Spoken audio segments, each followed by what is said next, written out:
All right, here we go. Earthquake. Welcome back to Vlad TV. How long has it been, man? It's been a long time, man. Been a few years. Man. But thank you for having me. Of course, man. Anytime. Anytime. Well, we got a lot to talk about, but first, you got a new Netflix special. Yes. Joke Telling Business. Yes. AKA, These Ain't Jokes. These ain't jokes. But some of these things like hit close to home. Okay. Hit close to home. I'll tell you one. I don't think I've ever told the story with you before, but I've said it on my platform a few times. The whole thing about when you see a woman has to be in neutral territory. Yes. Because you don't want the boyfriend to show up. Yes. In the middle of the night while you're naked. Yes. It's exactly what happened to me. Yeah. Exactly. Exactly. Except he didn't use the front door. He jumped in through the window. Yes. And we were on the second story. Ooh. Yeah. Yes. And I had to fight this guy naked. Fact, with your dick out, and it's hard to... All that. She ran out and left me to die. Yes. Yes. I can still see her running naked out the apartment. Yes. Yes. I got that story from my little brother. I know he's going to get mad at me, but he told me about it. And the dude hit her in the head with a hammer.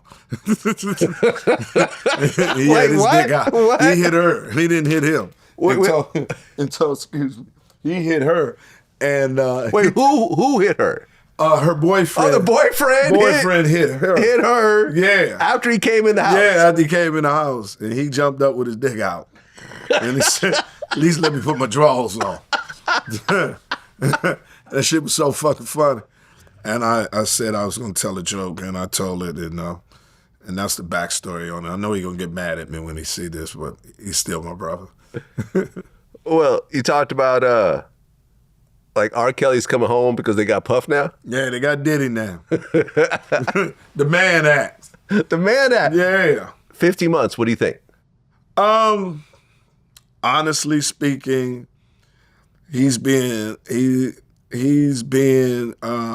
punished for past action that had nothing to do with the case, in my humble opinion. And I always felt this, that any man that deliberately, take advantage of women, especially black women, it's only a matter of time that something else, that karma or something to that effect to come. You can see, accusation, I don't know if it's true. Sean Watson plays for Cleveland Browns. He had all those accusations and ain't played football since. Kevin Samuel, he was very hold women in his mind accountable for different things and whatever way he could die, but allegedly he died from taking Cialis or something. And had it was like 7-Eleven Cialis. Yeah, that stuff you get over there. And taking, you can go anywhere you want to. You sitting here telling this woman's a 2 or 3 or 4. And all these women, I'm from the color purple mentality. Ain't nothing good gonna come to you till you do right by us. And you had that many women just forced into God. Say, all right, Angel, get them out of here. How you want me to go? God, give him that fake Cialis from 7-Eleven, and let his dick be shrink down. And they found him buck naked. That's pretty much that should suffice for all the women that are praying for his downfall. Yeah, look, I had Judge Mathis on here the other day, right after we heard the verdict, in terms of sentencing. And the thing is, Mathis called it. He was the only one of my guests, but he was the only real lawyer and judge who I was talking to. Everyone else was just armchair lawyers. True. But he said it. He said, look, I know that there's not a lot of time usually for, engagement in prostitution, or interstate prostitution at that, but the judge saw a lot of stuff on the stand during that trial, the beatings, the threatening, the breaking into the homes, the lighting cars on fire and all that type of stuff. The women were suicidal and in text messages and so forth.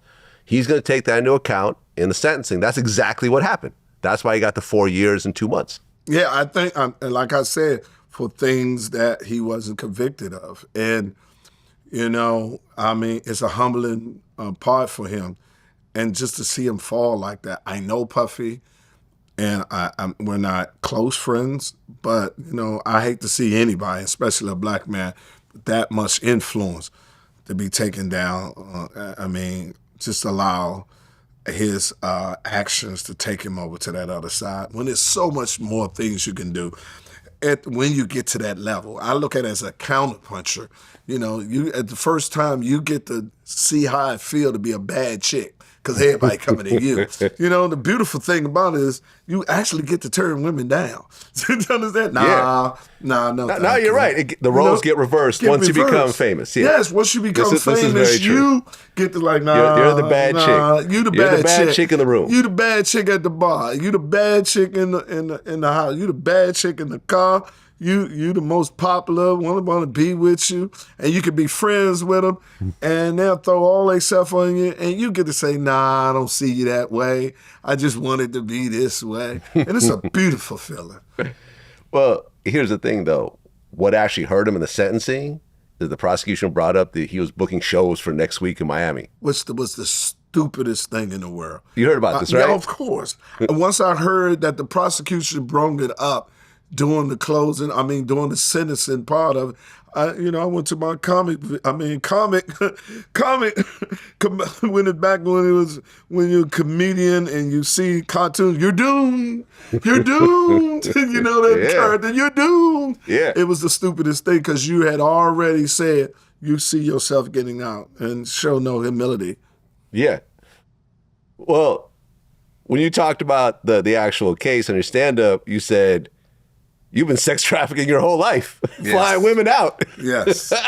I think we all have to a certain degree. Yeah. We don't have time to go to Missouri for 3 days to get to know her. Just come out to where I am. I'll get your own room, and we'll see how it goes. Exactly. Well, always that. In some women, that's a condition for us to have. Yeah. To have intercourse or whatever adjective you want to use for, that thing. I remember one girl came to me and said, yeah, we can get down, but I need to see it. I need to see the ocean, So I flew her to Hawaii and let her see the ocean while we had a good time. That's, you know what I mean? got a room so we could see the ocean, and it was fun. I have always been, if that's the definition of sex trafficker, like in my special, I've been a sex trafficker all my life, but man act. I'm a walking man act. I've been a walking man act, taking them to another state. That's the only, you know what I'm saying? That ticket include other things. Right, but you said that you're not worried about getting charged because you've always paid for pussy. I always pay for it, and what I meant by pay for, I've always earned my pussy. You understand? When I say never got pay no for free pussy. I've never got no free pussy. Nobody just say, I've never got no pussy just because I was earthquake. I've never got no pussy because my name is Nathaniel. I've never got no pussy because I was in the military. Every piece of pussy I've gotten, I've earned. I had to either help her raise another dude's kids. I had to pay rent.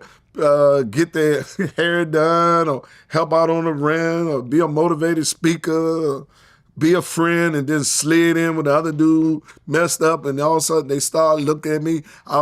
Many a times I've never been a woman's first choice. I was always the consolation prize. You know what I'm saying? Why not give him some pussy? The football player ain't fucking him no more. He moved on. Or the baby daddy ain't helping out on child support. So I'm never worried about no woman coming back and said I did anything. Plus, that's a cute man's crime. When you look like me, they don't, you understand? You got to earn your right to get close to them. You know what I mean? You can't trap me like, oh, you want to come in the house and use the bathroom? Nah, I pee on myself on the way home. You know what I'm saying? I hold it till I get there. You thirsty? Nah, I step down and get something out the water hose down in the street before I come in your house. So I've always earned my pussy. So I know my track record is clear. I got a receipt for every woman I've been with. Well, you said you're happy your mom isn't alive to see them trying to get Smokey. Yes. Smokey Robinson. Smokey Robinson ain't take no pussy. Look at those eyes. Look at those eyes. A black man with light-skinned eyes. Smokey ain't got to take no pussy. You know what I'm saying? Smokey too good looking out to take some pussy. They lying on him. My mother would have been at that courtroom every day. Well, was this part true? You said that your mom dated Marvin Gaye? Yes. That's a real thing. Yes. Okay. Yes. My mother sang with him too a couple of times. From what I Okay. hear. Yes, my mother did. Right. And in the comedy special, you said, how'd you fuck that up? Yeah, because I heard he was on drugs and everything. No offense, You Daddy, couldn't but trap them? What's wrong with you, Mom? You couldn't trap them? No offense, Daddy, but I'd rather be a gay. You know, so yeah, it was truth on that. That was it. Well, you just got married again. Yes. This is marriage number 3? Two. Okay. And the last one. Yeah, this one don't work out. I'm turning gay light. Oh, yeah? Yeah. You gonna try out some guys? I don't want no men. I just don't want no more pussy in my life. Oh, okay. That's a Head little to different. I'm dead. Turning on the gay light can mean different things. Well, that's why I defined it. Gay light. That's why it's gay light, not gay full. Gay that light? means don't want no more pussy. Just Well, head you don't to want I'm no dead. more pussy, though? No, if this one don't work out. What's wrong with the pussy? Now, you could have no more marriages, but why no more pussy? The pussy leads to marriage. You understand? No, it doesn't. leads Not to necessarily. Yeah, well, myself, only mess with women with purpose of looking for a wife. Okay. And so, like for me, if I don't like you no more, I don't like your pussy no more. So I was never a dude. I never understood how a man could be in the bushes, stalk a woman he say he can't stand. Once I don't like you, I don't like your pussy, because nothing distinguishes you from another woman but you. I've never had no individual pussy that was better than another. The individual make it. And once I don't like you no more, you can keep the pussy too. So my methodology of thinking of is, every time I go between them bottom lips, it holds me back. So I'm going to stay to the top lips and prosper. You understand? And that's what I meant. Well, we hadn't talked for years. Yes. But I called you Yes, right you did. before your wedding. Yes, you did. And what did I say? I hope you got a prenup. That's exactly what I said. Yes, you did. And what did you say? And I said, yes, I do. I said, all right, that's it. That's all we got to talk about. That's all you got to talk My about. brother's good. I can go on with my day. Yes, you did. I think it was so bad, my business manager, because he was with me when I went through my divorce, and I gave him a tape, true story. I gave him a tape. I said, if I ever walk in here telling you I'm about to get married again, you play this tape for me. Now, I know me. I'm going to say, nah, she different. I don't need no prenup. I know what I'm doing and everything. And when I say that to you, say, fuck all that. You told me to play the, make you watch the tape, and we did. And first thing I said to myself, I believe in your judgment, but you better get a goddamn prenup. I don't care how great she is, how you think it is. You're not in a position in your life to be able to go through that again. And if she truly is the right one, she will understand who you are as a man, that you will make sure that you maintain a standard of living for her, even without you being around and not being in her life the way y'all were. And it shouldn't be nobody else to determine that but you. And do it now while y'all in love, because whoever she is, she's going to tell you right now she's not there for your money. She's not there, and she got her own money, and she's independent. And when she tell you that, pull a paper out and say, can you sign right here? Can you write that right there? And put that right there. And that's what I did. And when I saw that tape off of it, it just let me know that's what I need to do. And I don't have nothing against prenups. I think everybody should get them, because it's just a piece of paper or understanding of two corporations coming together, forming one corporation. And if God, for whatever reason, y'all have to dissolve those corporations and go back to be individual corporations again, what do she or he think you're obligated to give to that person and help them become independent on their own? And that should be discussed among you two, not a third party. Well, yeah, because in your special, you talked about the LA fire, and they're like, oh, did you lose your house? You're like, yeah, but not to the fire. That's funny. What, did you lose it to? Yeah, I said, I ain't losing to the fires. I can still see my house. I said, come on, Jesus, burn that. Do for me what the judge refused to do. Equity. So you lost your house in the divorce? Oh yeah, I lost everything in my Really? Matter of fact, no, I gave her the house. Okay. Because I knew I bought it the first. I mean, I paid for it the first time. I get another one, and then more than anything, just the disappointment that I had failed picking the right woman that I thought was my soulmate, and I didn't want to take none of that contaminated things with me. Here, have it. You'll have it. I got one. I get another one, and whomever my new wife or new woman in my life, she wouldn't want to live in the house that with my ex-wife would have been. I wouldn't want her to live in that. We would have to have our own, is what me and my wife has now. Our own house, start from scratch, but nothing of the memories of someone else that was there that it didn't work out. I believe in that, cleansing it. Here you go, and I'll move on. And that's what I believe in and still do.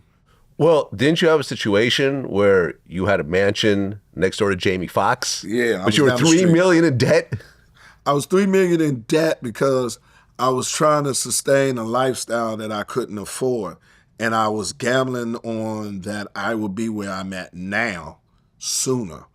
And I felt with the right woman, it will be where I'm at now, that I got the right woman, that financially I'll pay Uncle Sam once I accumulate the money, but it didn't come to fruition. And so when you go through a divorce and you have a woman that's really trying to get as much money as you can, I already knew we was $3 million in debt, but I only took care the responsibility of the IRS, because that's who we owed $3 million to, the IRS. And I was, yes. So you just weren't paying taxes for a few years? Yeah, I wasn't paying. I was just accumulating because I needed that money to sustain that standard of living, and I was gambling.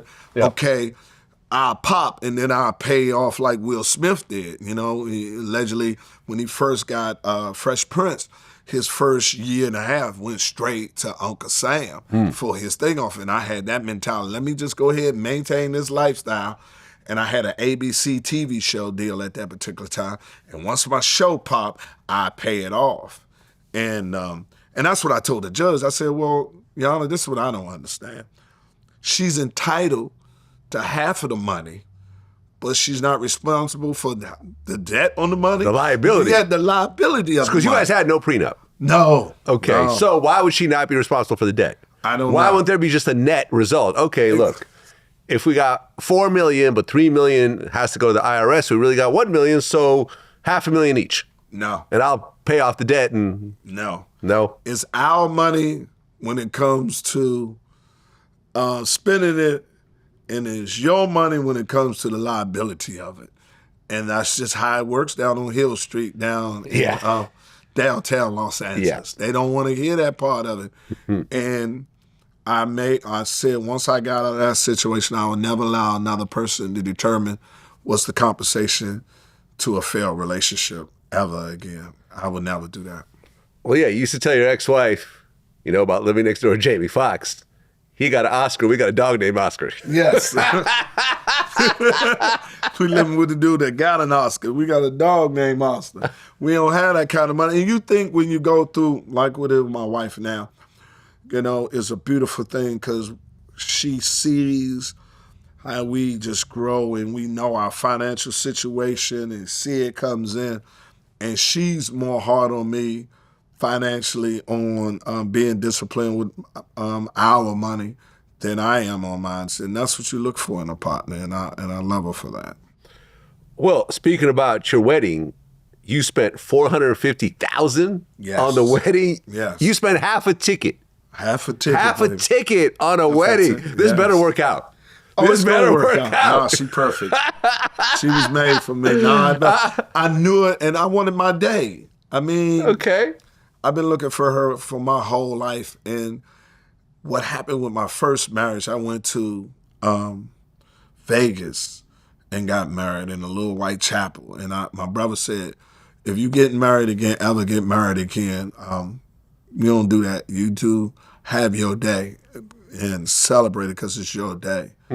And that's what I did. And so as she didn't want it. She wanted a destination marriage. She wanted just her close friend and family to go somewhere. I'm like, nah.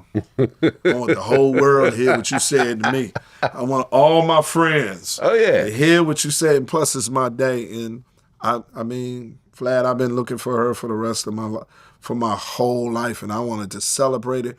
And you know, I'm in Hollywood, TV show coming, and I wanted her to be introduced properly as Miss Stroman and let them know that, you know, this is the one that speaks for me, represents me, and I wanted my friends to know that you'll see the change in me, and the basis, if you see the change in me, here's the root of the change in this woman right here. And it was the best day of my life. I really don't remember anything too much about it because I was so selfish and engulfed of just enjoying it myself with her.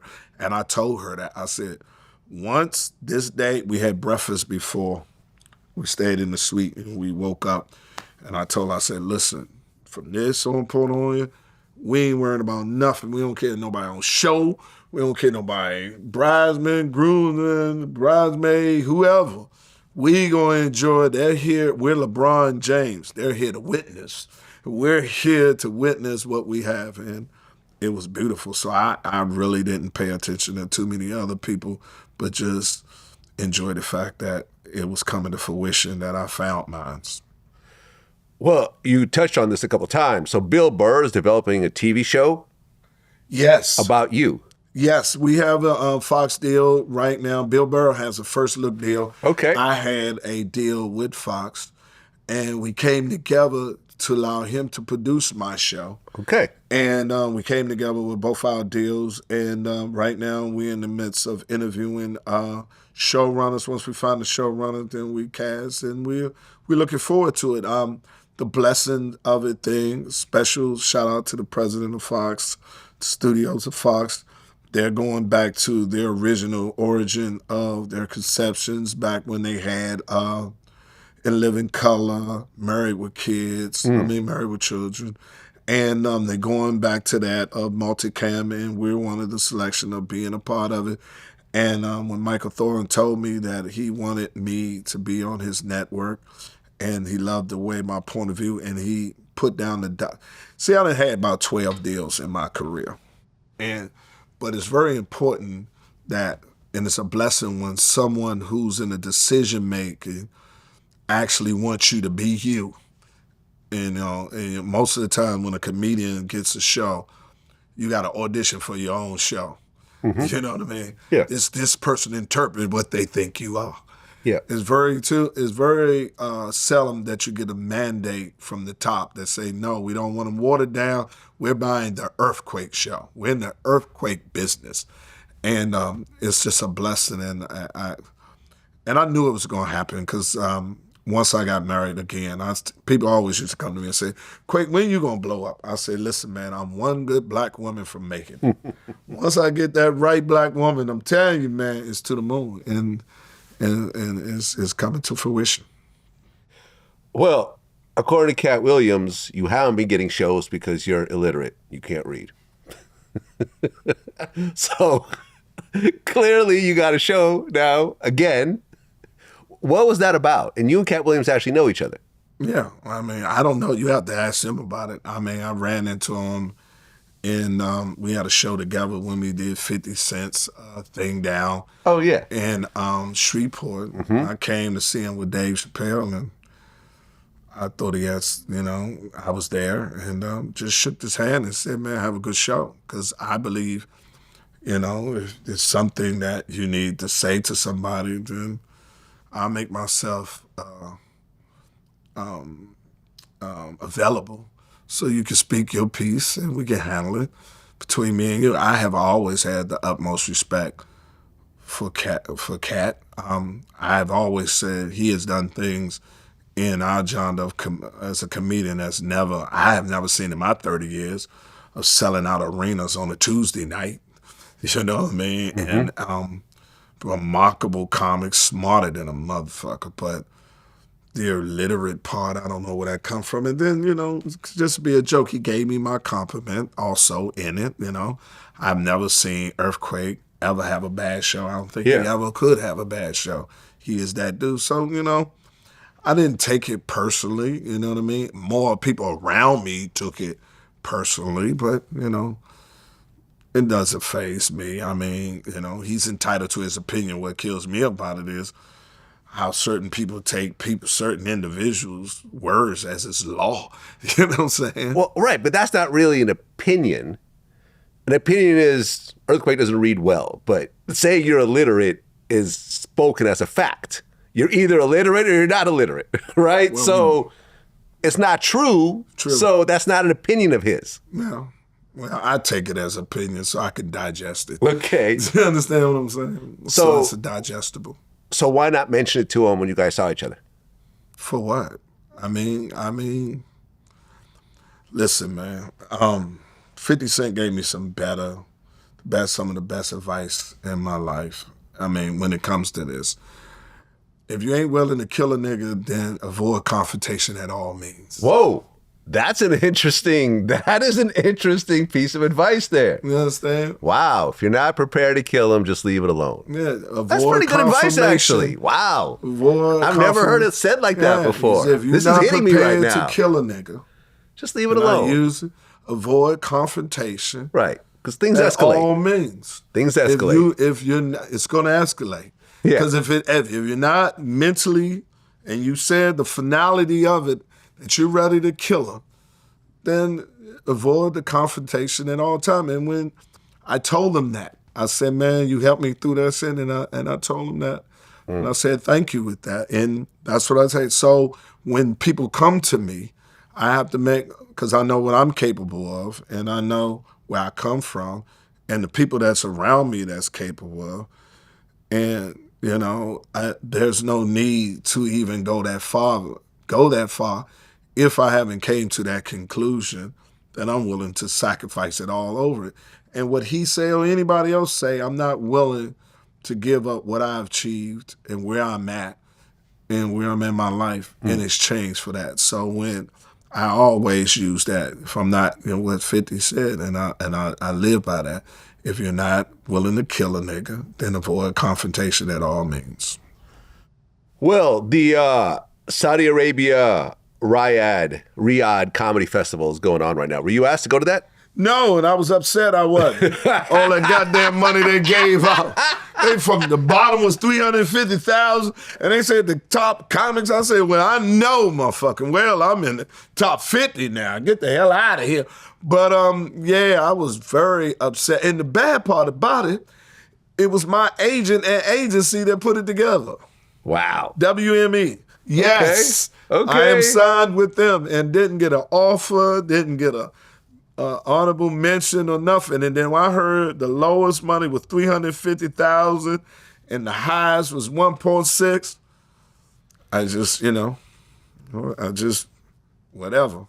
Yeah, I mean, the lineup is crazy. Dave Chappelle, Kevin Hart, Bill Burr, Pete Davidson, Chris Tucker, Elise Sadiq, Russell Peters, Andrew Schultz, Tom Segura, Louis C.K., Aziz Ansari, Jeff Ross, Joe Coy, Fluffy, Hannibal Buress, Bobby Lee, Wayne Brady, and my man Ari Spears is actually there. Ari's there too? Ari's got invited. Congratulations. I feel like I contributed a little bit, with all you did. you did. Yes, you did. I'm not asking for nothing out of it. I just feel like, because we've gone viral a bunch of times now, we've gone super viral on TikTok, and I feel that contributed a little bit to his visibility, so I'm happy that he's in this list of superstars over there. Yes. Let me tell you, I asked him how much he got, and, and we do business together. He says a lot. They got a lot. He wouldn't tell me. No, it must have been that much. If it was $350, he's like, oh, goddamn. $350 was the lowest. I'm like, I ain't paying you shit else. That's it.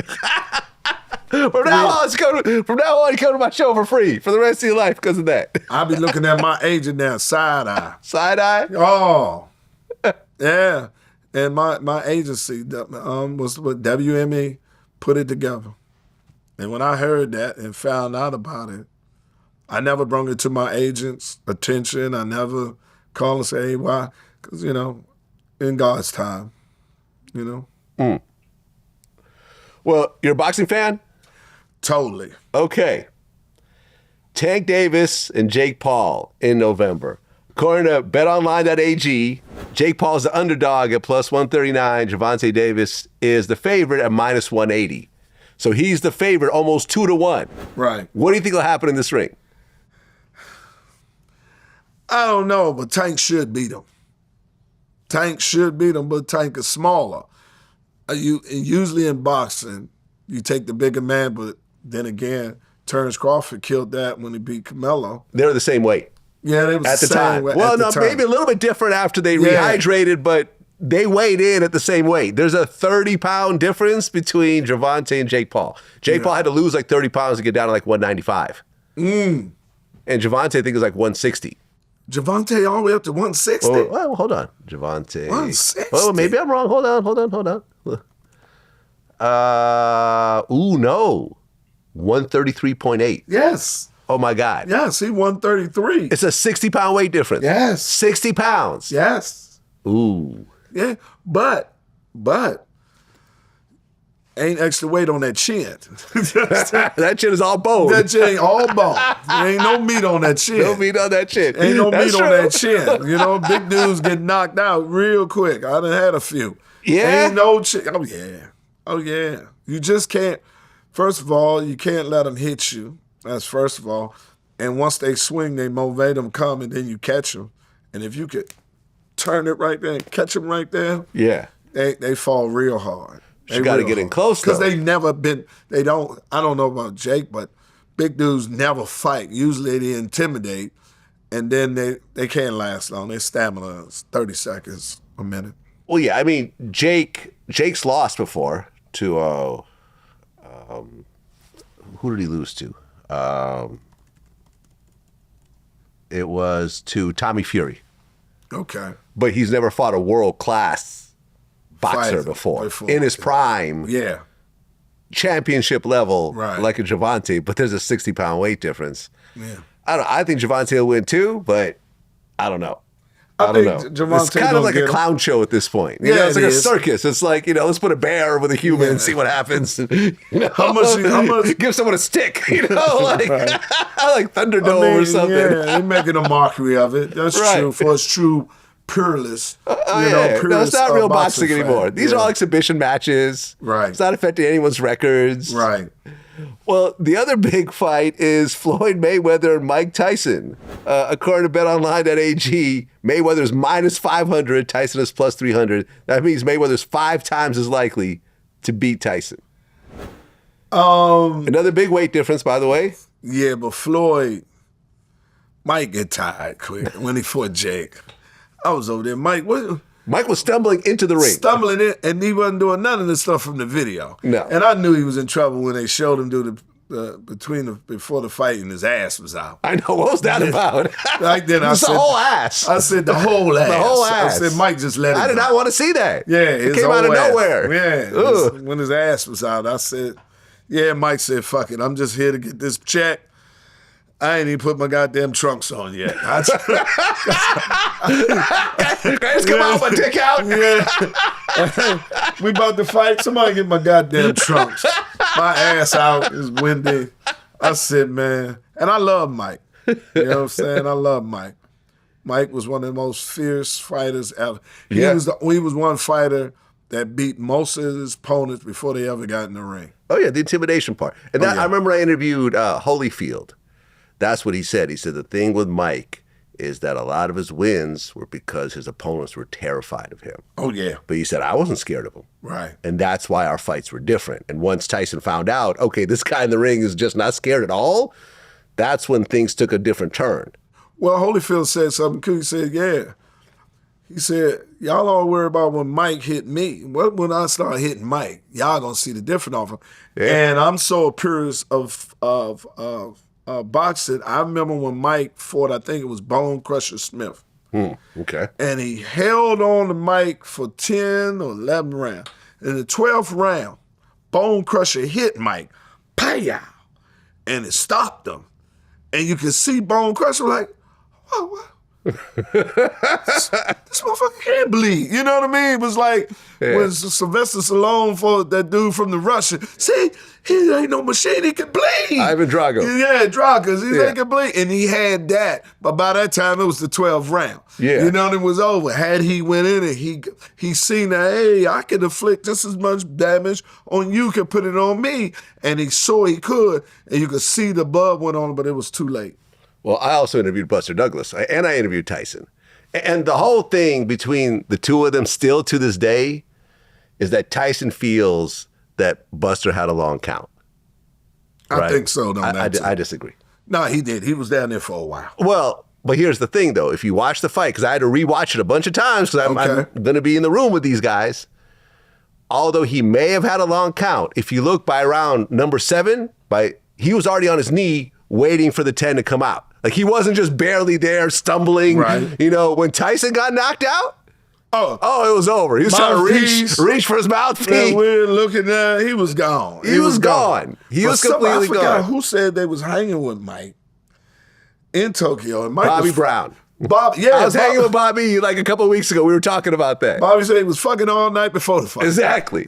Fucking all night. A bunch of Japanese girls. Yeah. He said Mike was fucking all night. And you know it's bad when Bobby said, hey, man, don't you think we need... Yeah, Bobby was telling him to slow down. When Bobby had to say, hey, man, don't you think we need to get up? You got to fight tomorrow. No more bitches from me.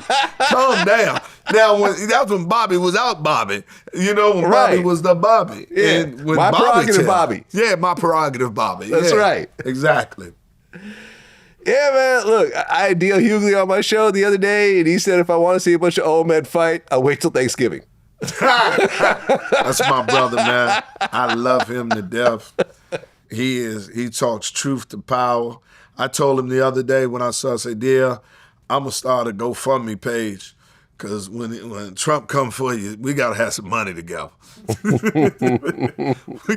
got to be ready for them when they come and get you. I love DL. One of the most intelligent comedians on the mic right now. Well, you're an NBA fan? Yes. I only watch the NBA when the playoffs come.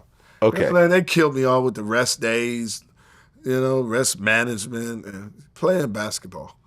Can't play 2 games back to back. I mean, it's called playing. Well, who do you got for the championship this year, if you were to call it right now? OKC going back. Yep.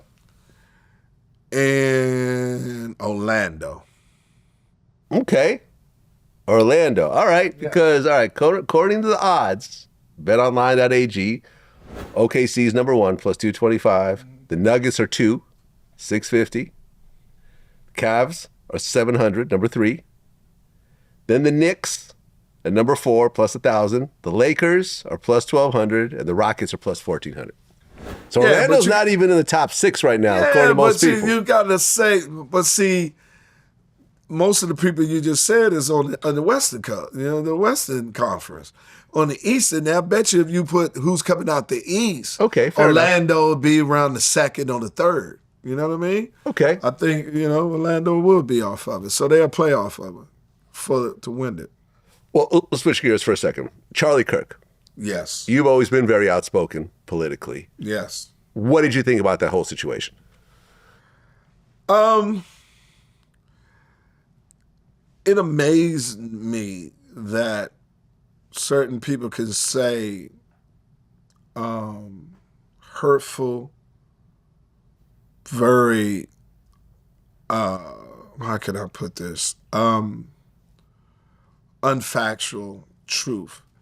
And anybody, and I mean that anybody, no matter what your race is, that comes after black women and said they don't have I'm paraphrasing, of course, don't have the mental aptitude to process. Well, no, he said that they don't have the mental capacity to get jobs. They need DEI to get them into those positions. And taking a white man's job. Something like that, My question is, what job is a white man's job? What job are you entitled to? That sense of that tells you the entitlement.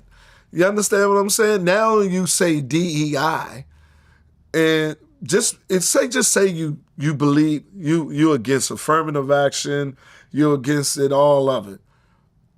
But because you pick a person and you give them affirmative, they still have to be qualified. That does not make you unqualified.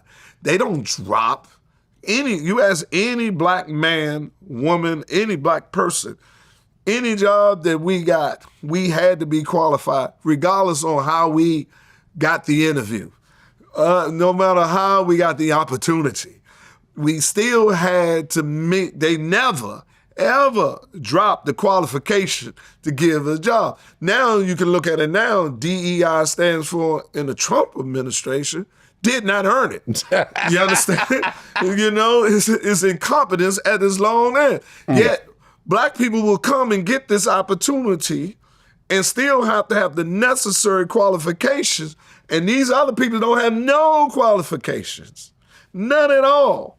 But they know who the person is doing the hiring, and that's how they get in the job, which makes our point. You have to have affirmative action because we don't know those person. If we don't know those person, we'll never get that opportunity. So it's plain to see right now. You look at the whole cabinet, you look at everybody that's in the government, they have to kiss the ring of the person who's the president of the United States or have ideology of it. And if I don't share your ideology, then I'm not qualified to have this job. And if I don't share that, I don't look like you, I don't have your pigmentation, I don't hang around that search, I should be eliminated from. So you have to have programs to least to be able to say, hey man, what about this person? What about this person? And that's my attitude. And he went around the countries saying things that just to me was just not true. What did you think when Jimmy Kimmel made a very softball joke?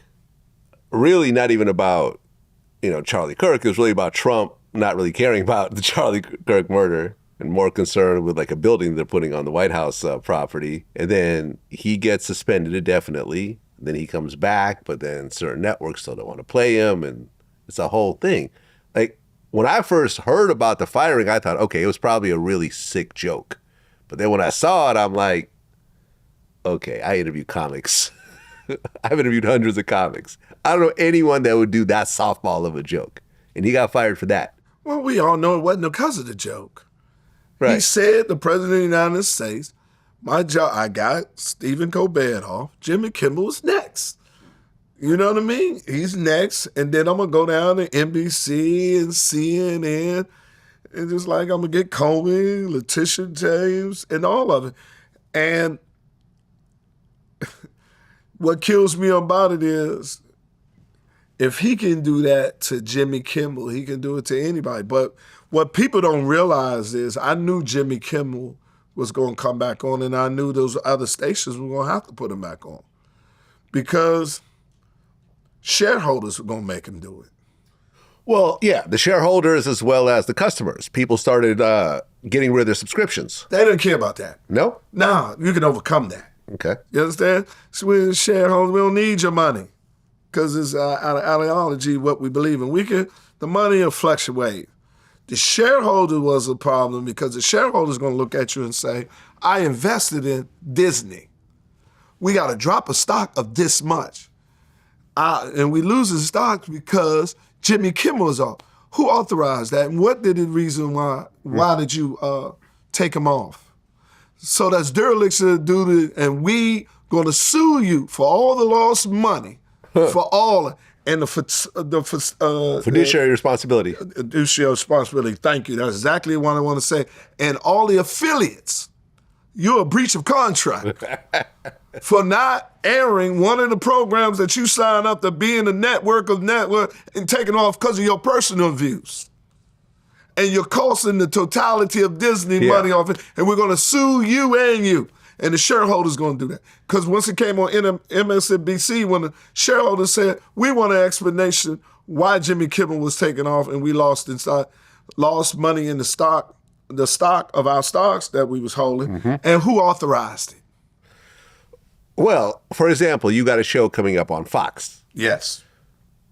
After what happened with Jimmy Kimmel, do you feel comfortable doing Trump jokes, doing a Charlie Kirk joke, that type of thing? Or is everyone a little bit on edge because of that?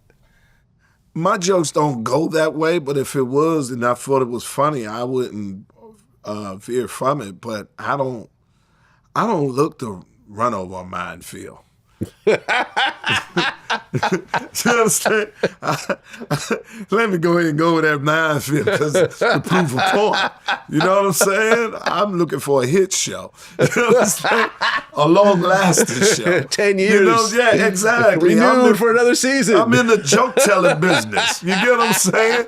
That's the reason of my special. I'm here to joke-telling business. Right. What I will say about Jimmy Kimmel, and I will say for all the late night talk shows, and I got this from Jay Leno, I do agree that as a comic, your monologue shouldn't be just about any individual, any subject that alienates 50% of your audience.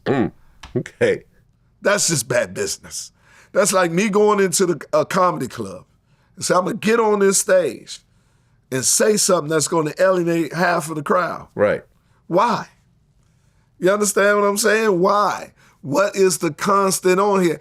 I am more talented enough that I can tell a joke that will put all of them together. And then I will also feel an obligation to my fans who wants a sanctuary or escape from that. You know what I mean? Get me somewhere I can go that I don't have to hear about Trump. I hear about him here, I hear about this, I see. Can I just go to some place that is away from it? And when Jay Leno said that as an artist, I'll say, I get that. You know what I mean? I understand 1 minute of your monologue, but every day of your monologue, each day of the week, to each his own. Me, myself, listen, man, I'm trying to win. You know what I mean? I got the Jordan mentality. Republicans wear Jordans too.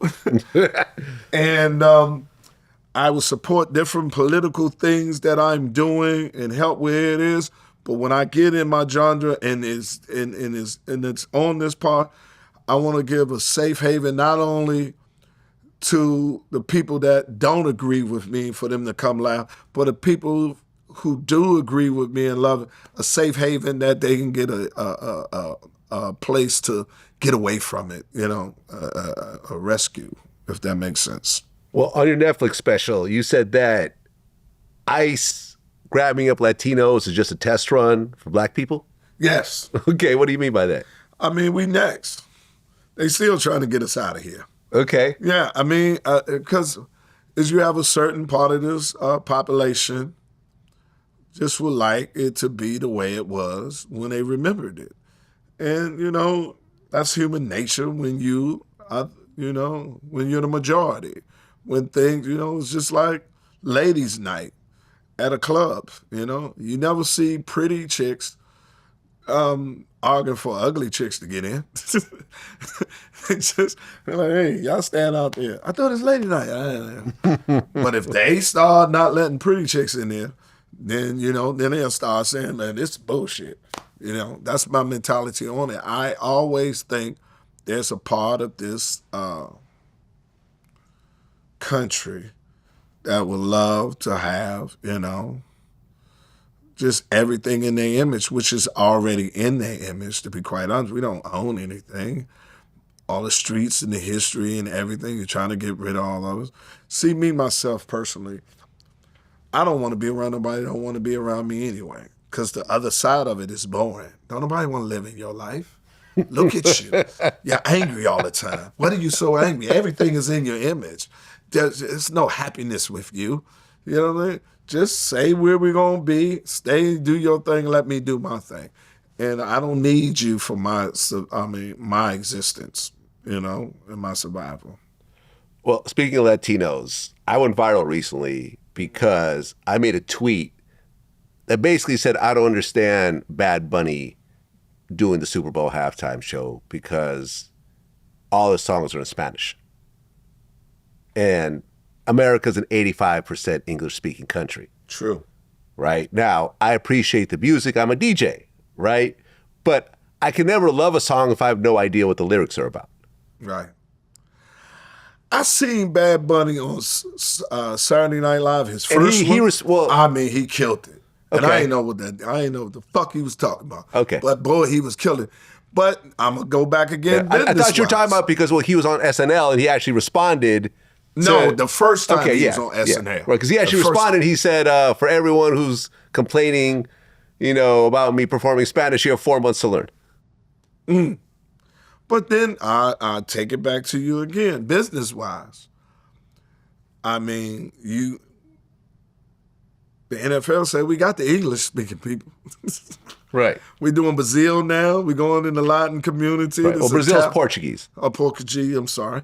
We're going in different part of the Latin community, and we're trying to build this base bigger and get it going on. And given, 15 minutes, 17, whatever the length of the time of the halftime show, it's a great investment to get bigger viewers to expand our demographics.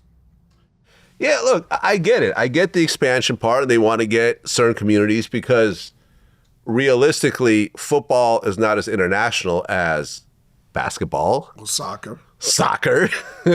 Even baseball. Right. Right? Because it's harder to put together a game of football than all these others. You could have a soccer field really anywhere in the world, right? You got to have pads and a special type of ball and everything else like that, helmets and so forth.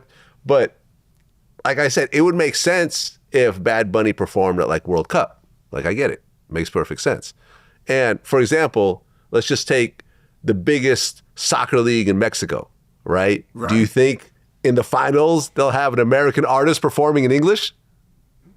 Well, maybe too. I mean, I'm saying if they're trying to expand, I get it. They're trying to expand. But you gotta look at it, Vlad. I get it. I'm the bad guy for saying this, though. You usually go to the bathroom, go hang. Nobody look at the highlights at the middle. It's usually a throwaway time. We the one elevating because of black men. Of course, in Living Color did their own thing. That's the thing. Tommy Davidson spoke about that when, at one point, like the last like pointless Super Bowl halftime show, they had an Elvis impersonator performing. And Living Color, we talked about this, said, hey, we're going to do a special, Super Bowl halftime, show special. We'll have a little timer where you can go back to the game. You won't miss anything by watching us. Right. And they beat the ratings at that point. Yes, they did. And you know who Super Bowl had next year? Michael Jackson. That's right. That's right. They said, we're not playing with y'all no more. Because see, the NFL said, look at all them losing all our money. They going over there. See what I'm saying? The NFL is capitalism at its fullest. And now they want to expand. And the best way to get is get the biggest Latino artists out here with 1 billion streams out there and put them on our platform and give that Spanish-speaking, singing brother that time and get them into the NFL. It's good business, man. Come on, it's Vlad. good business, man. It's good business. It's good business, man. It's good business. Y'all got the people, United States, at one point, y'all got to come to the conclusion it ain't all about y'all. You understand? There's other people in the world that needs also their time to sit back and sit here and hear somebody sing in their natural language on the highest platform. And the opportunity of giving it to a person that has elevated higher than any artist that's out right now should be able to get it if you put knowledge. And just because he does not speak your language shouldn't exclude him from having that opportunity. I can agree to disagree. Put your closed caption on. You understand? Put your closed caption on and just go ahead and sing along with the closed caption. You understand? You'll see what he means. Put English down there and let it go. You can't really sing along if it's closed caption because it's different lyrics. Stand up, it's the lyrics right there. You'll be right there sing along with it. Now you know what my Latino friends go through when they got to listen who don't speak English. God, now you understand. Like, I have empathy now because I had to sit here and I didn't know what the fuck he was saying, but it sounds good. I just move with the beat. Well, Steve Harvey put you on his comedy Mount Rushmore. Yes. It was you, Cedric the Entertainer, J. Anthony Brown, and Ricky Smiley. Yeah. a very different list than you usually see when people start naming the greats. Right. You know, congrats on getting. You don't usually see J. Anthony Brown being mentioned. You don't usually see Ricky Smiley being mentioned. You know, I've interviewed Ricky before. You know, very very brilliant comic. And Cedric, he's been a mainstay, but you don't usually see him get mentioned in the Rushmore conversation. Right. These are people that Steve have seen grow all the way through. Every one of the people, including myself, Steve has something to do with their success as of today.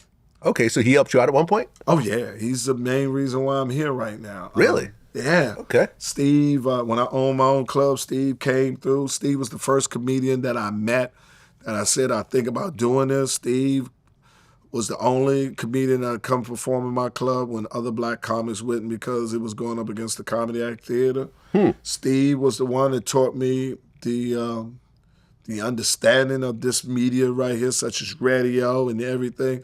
He showed me how getting on the radio early in the morning was the most important thing to do to sell tickets later on, and how you had to be nice to the morning personnel, DJs, because they knew that, you know, we could take their jobs because they don't write like you're a DJ, you don't make the music, you just play the music. Right. And so a lot of them was just monotone talking, good evening, welcome this morning. Or not. They didn't have any jokes or anything. And we could put jokes between the commercials and the music. And he taught me the importance of that.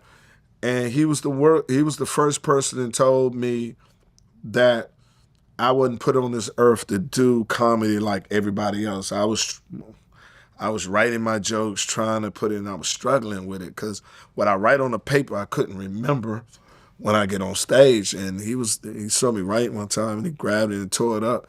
He said, you don't have to write your jokes. You're blessed. Your jokes come out already ready. They come out ready. Don't allow them to put you in a system. You're like Iverson, you know, you're not a system oriented, you play free. And once he showed me and told me that, it propelled my talent to where I'm at today. Because it gave me a freedom to say, okay, that's a good system, but I don't, that ain't for me. Mine is come up with a joke and then elaborate on it. And keep on elaborating until it gets to be the funniest thing ever, a point of view. Well, yeah. I mean, you can't name a top comic that said, you know, where you could say, well, he kind of reminds me of this other guy. You can't say that. Everyone is just completely unique in their approach. And I remember you said when you were running your comedy club, you booked Dave Chappelle for $5,000. Yes. And I wanted to see who this we were paying all this money to. That was a lot of money back then? Yes, it was a lot of money. Really? That's $5,000 for the whole week. Every night? Nah, it was for the whole weekend. Oh, for the whole week? Weekend. Yeah, Friday and Saturday. First of all, usually the comedian work Wednesday through Sunday. He just had to work Friday and Saturday and got more than everybody. I was like, who is this golden child? So usually everybody have to go pick up. We'll send somebody else, a club manager or the bar back, to go pick him up, to take him on press runs. I said, no, personally, I want to pick him up. I picked him up from the airport. I took him on a press run. And then, you know, mano a mano, I wanted to see what made him so great. And once he got on the stage, and I tell Dave this all the time, he had a joke, a bit talking about how did white people actually come up with the word nigga. And it was so brilliant. And how he came up with it, it was so brilliant. I say, okay, I see he's on another level. And I say, I see it. And we've been friends ever since. Oh, yeah. I mean, by the time Chappelle's show came around, I'd already been watching Killing Me Softly and stuff like that. So I'm like, oh, of course you're going to get a show. It's obvious. That was the biggest show of the era. Yeah. But Dave has been, I try to tell people, Dave has been our LeBron James. Yeah, forever. And ever. Because, I tell people all the time, Montreal Comedy Festival, that's where all the comedians go up there and get there, where all the industry come to see the new talent of comedians and do shows and give them development deals. And Dave got off stage, and Dave had offers from every NBC, ABC, the Food Network, the Animal Channel. The Animal Channel. Animal Channel. I mean, he could have put Information a show Discovery. in the Discovery. You understand? We Are Clan, No Clan. I mean, he was it. He has always been. He's been that dude. He's straight out of high school, metaphorically speaking, straight to the pro. He has always been that dude since I been in the game. Right, and you booked Chris Rock for 7,500 Yes. back in '93. Yes. Now he was on a big run during that time, right? Yeah, I mean, he all right, but 7,500. You mean, see, the problem at that particular time, Chris was mainstream, so we was getting him into urban. You know what I mean? People knew him who was in comedy that way, but comedy Def Jam was about to come, and Comic View hadn't came, and so during those times, you know, they was just getting the education of comedy. So we got 7,500 for him. Wish I can get him for that price now. I know, right? Or Dave for $5,000. $5,000. Like, hey, Dave, remember we signed the contract for the 2-for-1 deal? I'm gonna cash that in right now. 30 years later. I know that's right. I should have got him right there and said, man, when you blow, you owe me 4 shows. 4 shows. 4 shows. Yeah, that would have been a good idea. That's something I should have did. I should have did that. Well, last question before I let you go. One of the funniest bits in your stand-up was you were talking about a homeless woman who had a boyfriend who wasn't working while she was out panhandling and doing whatever while he was taking a nap. And you did something. Talk about what you did when you saw this situation. I'm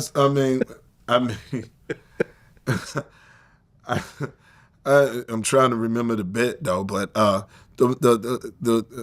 what it was she was out there asking for food while he was taking a nap, and I was like, you know, you're a bad motherfucker. First of all, to get a woman to love you and be with you, and you're homeless, you must got a hell of a dick. You know, right? You know how good your dick gotta be for a bitch to live with you outside. You are slinging some dick. You know what I mean? Just because most men, you gotta have a job, a place to stay, you have to do things for. He had a woman while he was homeless, and then she was begging for the food while he was taking a nap. I couldn't take it no more. I had to wake him. He was taking a nap. I just woke him up and said, pull your pants down, let me see what you got. 'Cause I need to see what kind of dick you got to have to get this kind of work effort out of a woman. You can't get anything. You can't get a woman to cook you a meal. I can't get a woman to fix me a sandwich. And I'd have bought her a house, a car, and everything. I can't get her to fix me a sandwich. And this motherfucker got her cleaning up outside, underneath the bridge. What kind of dick you need to slay to get this kind of commitment out of a woman? And clearly, you and I are not working with these types of equipment, right? We actually have to put effort to get our women. All right, look at my dick. Say you gotta get your life together. You ain't getting the returns that a homeless man getting. Look at that dedication. It's raining outside, and she's mopping up the corner. So it was that. That's what it is. Earthquake. We're actually going to switch positions. Yes. And you go interview me, but everyone check out the Netflix special, another classic, The Joke Telling Business, AKA These Ain't Jokes. Let me tell you, if you are a certain age, this will hit a little too close to home. A little too close to home. My feelings got hurt a couple times watching this comedy special. Seriously. Did it? It did. What part? Let me ask you this. Oh, there's a few parts, man. There's a few parts, some of which I can't even really say publicly. Right. Okay. Me and you talked about off camera about some of these parts. Right. But, you know, I had a vasectomy as well. Yes. That was a great choice that I made in my personal life. Yes. You know, now it takes, at this point, it's all up to you, right? Because you talked about in your comedy special how you got 60-year-olds having babies. They're both wearing diapers. Yeah. They both got the same number of hospital visits. Yes. You got a grandson and your son in the same class. Your son come home from school. I'm tired of going to school with my uncle, Dad. He be showing out in the cafeteria. Talking about, nephew, Bring that cookie over here. You heard your uncle. Oh yeah, man. The whole about side chicks are terrible caregivers. Terrible caregivers. There's a bunch of stuff in there, man, that just gotta hit close to home. Yeah, man. you gotta get I don't want to somebody expand to- too much on it because we can get in trouble, but there's a whole bunch of stuff in there, man. It seems like it really, and that's why as I, went through this interview, I wanted to see how much of that stuff was real and based on reality and so forth. Like the home invasion thing, like we talked about at the beginning, super close to home. Yeah. And it seems like everything is really about your life or someone really close to you.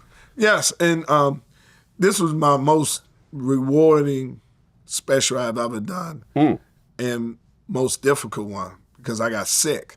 I had 100. I call it my flu game. Damn. Yes, I had 110 fever. 110. 110. Wow.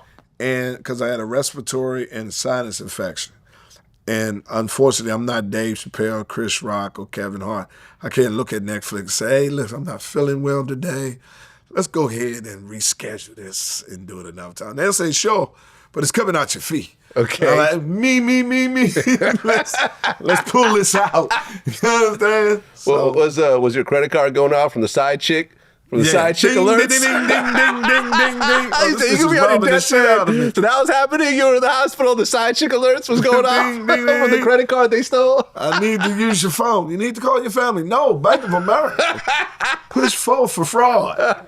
Push 4 for fraud. This bitch is robbing. Push 4 for fraud. Told her to go get some gas. And now she's going shopping. Push 4 for fraud. All right, let's switch positions and let's finish this off. Okay, Vlad. Here we go. How you doing, brother? Here on Earthquake TV. We on Earthquake TV. Let me ask you something, man. Yeah. What is your secret for you losing all this weight, man? Well, I've lost weight a couple of times. People think I'm on Ozempic. I'm not. Right. What happened was I took a physical recently, and I was told I'm at the very bottom of the scale of being pre-diabetic. Right. And that scared me Okay. because, I interviewed people like Irv Gotti and so forth. I know Boosie, who's diabetic and so forth. So I was really scared of being full-blown diabetic. So I just took it seriously. I started counting calories again. I started working out. Well, I was working out, but I took it more seriously. And for me, the big thing was drinking way more water. I just started drinking water on top of water on top of water. And that made me a lot more full. And I realized a lot of times when I thought I was hungry, I was just thirsty. Okay. So once you start drinking water all the time, it takes away some of the urges. So I went from like 220 to like 205 now. Okay. Yeah. And All I still right. got to be lower. I'm still not at the weight that I want to be. But yeah, it's really my health, man. I want to be around. Okay. Okay. That's a great reason. Who's more difficult to interview, comedians or rappers? Definitely rappers. Because comedians, it's sort of like we're kind of doing a live comedy routine, real time, one take, in a way, right? Because I've interviewed so many comedians over the years, like half the people at your wedding have been on the show. Okay. Right. You know what I'm saying? Like Right. D.L. Hughley, Big Boy, Judge Mathis, Johnny Gill. Like these are all people I'm cool with, but I've always interviewed comedians. So it's always been, not every comedian is like this, but most comedians know that during an interview, they're almost performing in a certain type of way. True.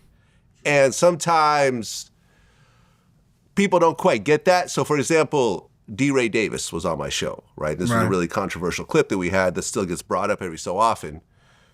We were talking about how he lost his virginity at like 13 years old or something. And he said, to these two horrible looking 35-year-olds, basically molested me when I was a kid. But he was saying it in a funny way because he was describing these ugly women. Right. So I laughed. And then people were like, how dare Vlad laugh at that? He's talking about his trauma. And I'm like, he doesn't care. Like, me and him Right. laughed about it afterwards. But people are like, that's just wrong. And it's like, nah, like he's making jokes about it. I'm laughing at his jokes. Now, certain jokes they kind of, they're somewhat inappropriate, but they're still jokes. Right. So that's the thing. I've always liked interviewing comedians, man. And I will continue to do so. Who's on your wish list you wish you could interview, dead or alive? I was supposed to interview OJ. Okay. Yeah. I was talking to his like middleman because he couldn't legally take any money because the lawsuits were still pending, right? And we were supposed to do it for $100,000. And we came to agreement. They just said, don't get too deep into the murder questions. You know, don't talk about the blood evidence and stuff like that. But we could talk kind of around it, and we could talk about all the other stuff, the Vegas arrest and so forth, as well as the football career. And I'm like, I think this will really go. This will be a major interview. And, you know, retroactively, it would have been his only real interview before he passed. The problem was first of all, they're like, he wants cash. And I'm like, all right, well, we could do cash. You'll have to sign a release form and sign a W-9 and do an invoice. Okay, yeah, cool, we'll do that. All right, cool. All right, so we'll do it, $100,000. We want all the money before he walks into the building. I said, well, come on now. OJ owe people like $20 million, and he's not paying. Like, what? He can drive off. What am I going to do, shoot at him? Like, that's just my money. It's gone. Right. No, he's not going to do that. I said, look, I'll give you 50 when he shows up, 50 when we're done. No. It had to be the 100,000 before he walked in the room. So that was that. I just said no. From a business aspect, it was just too much of a risk for a company my size. True. So I ended up not doing it. So I wish I did the OJ interview. Okay. Let me ask you this. Where do you see your empire? Because you know you're a staple on this. Thank you. On this media, Michael. Where do you see you and your company in the next 5 years? Well, there's probably going to be some television stuff. It's starting to come together. I can't really say what it is yet because the full deal is not in place yet, but there is some stuff. I mean, you talked about it off camera. Right. And I just want to keep pushing the envelope, man. Like, I really look at myself as like a 60 Minutes of hip hop. Right. And I really try to get the biggest interviews and go as in-depth as I possibly can. You know, like there's a Tekashi 6ix9ine interview that's at like 8 or 9 million views. That really, he's done other interviews, but this interview is the one that's reacting right now because we really dig into a story. Right. You know, I just interviewed Elon Musk, who's Elon Musk's father, and he's got the sex abuse allegations and so forth. But he feels comfortable enough to talk to me about it. He hasn't done any other interviews. But to sit there, usually in situations like that, people don't want to talk to anybody. Right. Right, because there was a big New York Times article and so forth and all types of allegations spanning decades. But he said, nah, I trust you. I want to get the story out. So these are the type of things where I feel it's like historically significant interviews that resonate. Like, for example, the Keefe D interview. Okay. That essentially solved the Tupac murder. Okay. Not exactly. I mean, only law enforcement could really solve it, but this is the first time you heard someone who was involved in the murder talk about everything that led up to it, what happened on that night, and what happened afterwards. Whereas before, everyone thought, oh, he's still in Cuba, oh, Suge had him killed, oh, the police switched the bodies or something. No, here's the real story over one of the most important musical artists of our time. And that's the type of piece that I put out in the world. Or like, for example, heroes of mine that never had documentaries, like John Witherspoon. I did his last interview. I did his only like life story piece. And I'm sure you're a super fan as well. Oh yeah, that's I would have stopped at the Mushroom Belt. Yes, you know? He's my man. God rest his soul. Yes. Let me ask you this. Fair or not fair, do you feel the backlash that you get from my community is rightfully so or wrongly so? How do you feel about that? Because you have certain individuals I be seeing, and I tell them all the time, I'm a Vlad fan. Vlad fan, I am with you. I've never been a group dude. Yeah, group thinker. Well, group dude. And when I say group dude, he don't like you, so I don't like you. You know what I mean? I never did that. I never jumped on another person because that dude don't like you. So let me ask you something. How do you feel with the turbulence that is in our community that you have people like such as me, DL, that support you? And no names or nothing, but are certain as those on it. Do you feel is justified, misunderstood, or just they out of their fucking minds? Well, look, number one, you know a bunch of the people that do support me. You've named them. They went to your wedding. Right. Right. Johnny Gill's a great friend of mine. I'm at his house all the time. That's Judge my Mathis is on my show multiple times. D.L. Hughley, lives down the street from me. We talk almost every week. He does my show every couple months. We can go, Big Boy lives up the street for me. We talk all the time. Like, so yes, there's going to be certain people that don't like me, but here's the thing, and you know this, right? Online, it looks like you have all these haters, but in real life, that's not actually the situation. True. Because when I go out, when I'm in a grocery store, I'm at the mall, mostly black men approach me and ask me for photos and tell me how much they love my show. Introduce me to their kids, want to take pictures with their kids and so forth.